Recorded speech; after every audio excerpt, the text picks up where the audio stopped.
इस वक्त तेहरान में हूं और तेहरान में मेरे पीछे महात्मा गांधी हॉस्पिटल है। ये बच्चों का चाइल्ड स्पेशलिस्ट हॉस्पिटल था। देखें किस तरीके से इजराइल और अमेरिका ने जब हमला किया तो इस हमले में किस तरीके से पूरा का पूरा बच्चों का चाइल्ड स्पेशलिस्ट हॉस्पिटल तबाह हो गया। ये बताता है कि अमेरिका और इजराइल दुनिया में बदतरीन लोगों में से वो हैं। उन्हें जब मारा जाता है, जब वो मारते हैं तो ये नहीं देखते कि इंसान है, बच्चा है, हॉस्पिटल है, बस वो बम गिरा देते हैं। अब इसके बरखिलाफ मैं व्यूअर से कहूंगा कि ईरान ने 11 मुल्कों पे हमला किया है। एक जगह आपने सुना एक हॉस्पिटल पे मारा। ईरान में 600 से ज्यादा हॉस्पिटल्स पर इस वक्त इजराइल और अमेरिका ने हमला कर चुका है। 60 से ज्यादा स्कूल्स पे मार चुका है। ये पता चलता है कि दो कौमें हैं, एक जालिम और एक जो अपनी मुल्क का, अपनी मातृभूमि का दिफा भी कर रही है तो अखलाक, नैतिकता और मॉरल वैल्यूज के साथ। Indian descent and now has a permanent home in the heart of Seattle. A statue of the Swami Vivekananda was unveiled in Westlake Square Saturday. The life-size statue is a gift from the Indian consulate to the Emerald City as a symbol of its strong ties to the Indian American community and the multicultural diversity of Seattle. Seattle is home to nearly 200,000 plus Indian Americans. It means a lot to them that a legend who had come to United States in 1893 and given the sermon for world peace and all religious unity and tolerance is being honored here as an ambassador of India to this city. The Swami is credited with raising the global profile of Hinduism as a world religion and was largely responsible for introducing yoga to the Western world. Of Indian descent and now has a We've had a number of substantive discussions with the Iranians. That's the good news.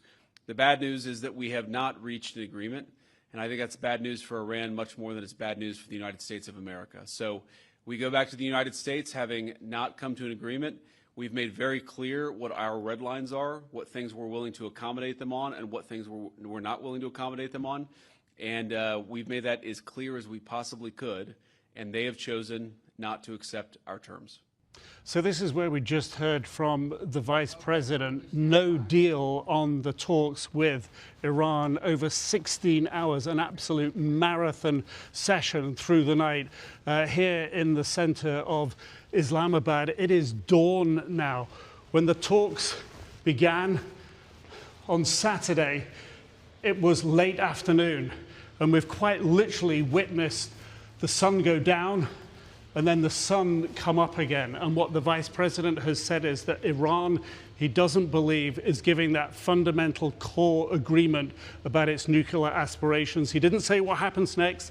He didn't talk about a specific end to the ceasefire. He didn't say if it's a return to war. But what he said the United States has done is given Iran its final and best offer. The ball, it appears, is in Iran's court to come up with answers now that it hasn't been able to through this marathon session of talks.